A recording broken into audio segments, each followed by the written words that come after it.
Greetings, students. Today we're going to discuss practice test 2-5. Let's begin. First question. Find the other endpoint. So this is our pattern question. We start at 2, 3. Our midpoint's at 4, -6. So I put my midpoint underneath my endpoint, and then I determine what I had to do to get to my midpoint from my endpoint. So I had to add 2 to the x value to get to 4. So my other endpoint will be, the x value will be at 4 plus 2. So the x value will be at 6.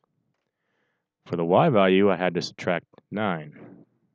3 minus 9 is -6. So my other y value will be -15. -6 minus 9 is -15.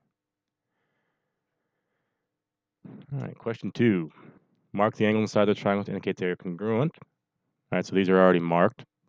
And we're going to go through and we're going to name the triangles how they're congruent. So triangle R ST is congruent to triangle. R goes with D. S goes with F. And E goes with T. I'm asking you to make the congruence statement here. Question 3.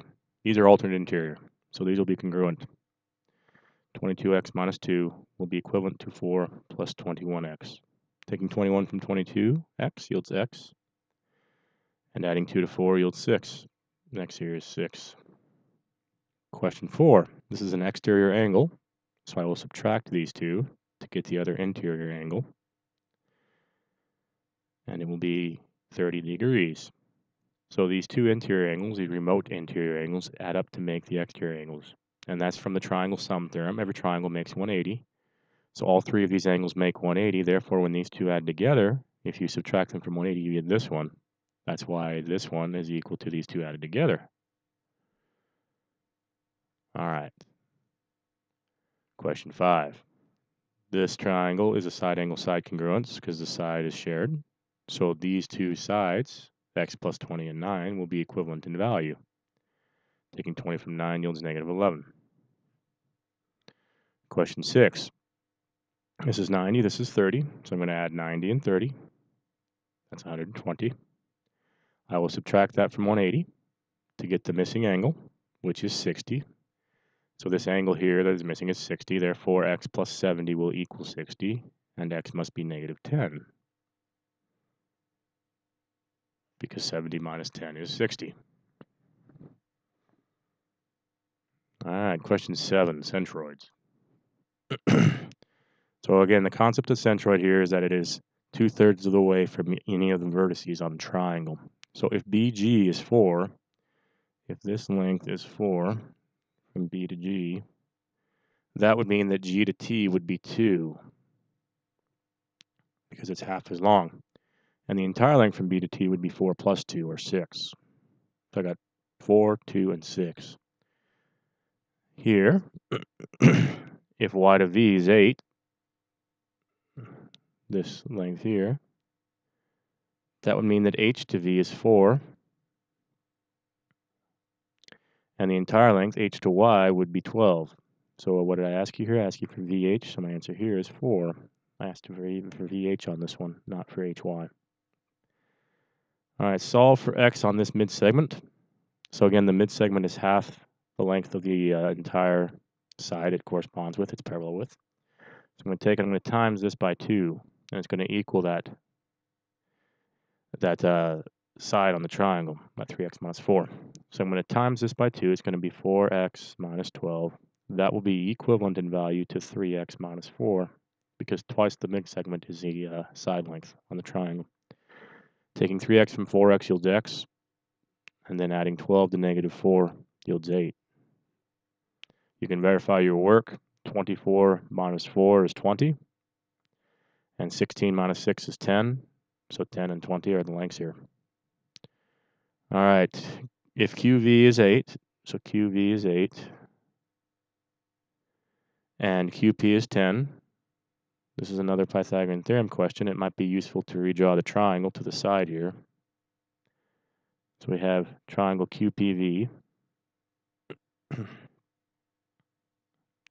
with sides of 10 and 8. And I'm asking for the length of PV. So 8 squared plus PV squared will equal 10 squared because we have the leg given and the hypotenuse given. 8 squared plus PV squared will equal 10 squared. 8 squared is 64. 10 squared is 100. When I subtract them, I get 36, which happens to square root evenly to become 6. The value of PV is equal to 6. So again, with this question, if I'm giving you two lengths here, it's going to be Pythagorean theorem.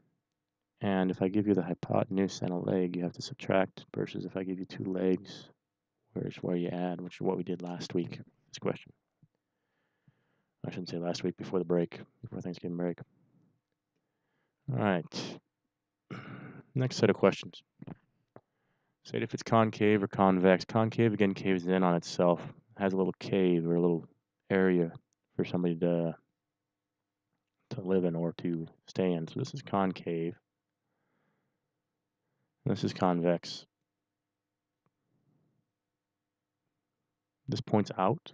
All the angles point outwards. This angle points inwards. All right, regular versus not regular. Regular polygons have congruent angles. All the angles are the same. So here I've got a smaller angle than here. So this angle is acute versus this one being obtuse. So this is a not regular polygon because one of the angles is acute, one of them is obtuse. This one, however, all the angles are obtuse. They all appear to be congruent. So this is a regular polygon where all the angles are the same. All right, parallelograms. With parallelograms, opposite angles are congruent. So that 2 plus that 46x will be equal to the 140. Taking 2 from 140 yields 138, and dividing 140 by 46 will yield 3. Opposite sides are also congruent on parallelograms. So 8x minus 1 here will equal 23. Adding 1 to 23 will yield 24.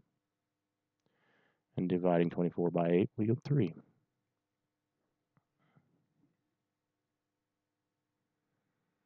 All right, two sides of triangles are given. Find the possible range of the measure of the third side. So the third side has to be less than the sum, 22, and greater than the difference, 8, of the two given sides. This third side must be between 8 and 22. No less than 8, and no greater than 22. And it cannot be equal to those as well. State of the three numbers can be the sides of a triangle. Because 2 plus 7 is equal to 9, the answer here is no. They have to be greater than. 9 has the two sides have to add up to be more than the third side. Not equal to, but more than. So this would have to be a 3, or this would have to be an 8. So we'd have to have 10 in total if it was integers.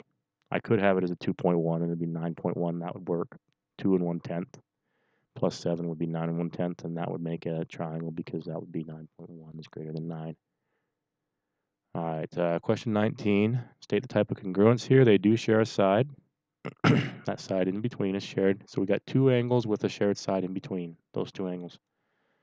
Two angles with a shared side between them. Angle side angle congruence.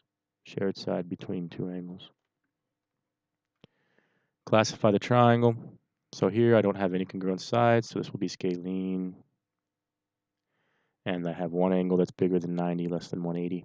So obtuse, scalene would be the proper name here. All right, how many sides does each polygon have? Nona, that's like 9. 9 sides. Dodeca versus deca. Deca is 10. Do is dodeca. Or dodeca is 2 plus 10, 12. Dos plus deca, or dodeca.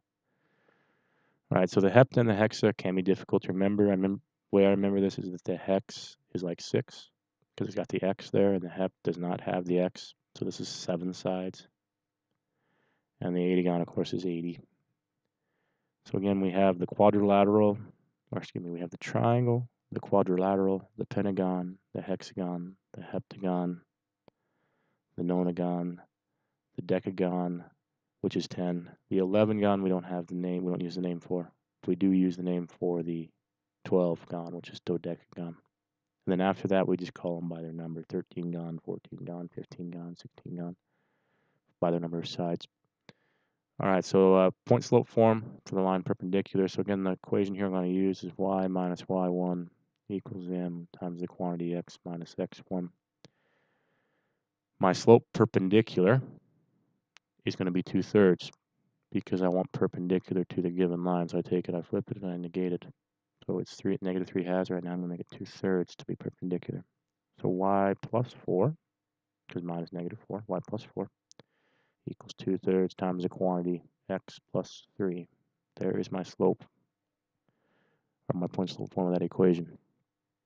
All right, so point values here. I do intend to make 50 points on the front and 50 points on the back. So these ones on the back, most of them are worth 4 instead of 5 points, and then there'll be a few of these that are worth 5, so that I can get a total of 50 points on the back. Since there's 12 questions on the back here, there'll be 2 of these that are worth 5 points, specifically this one, because it's got 5 blanks. Makes sense to have this one with 5, and then probably the one above it. This one, number 19, I'll make out of 5.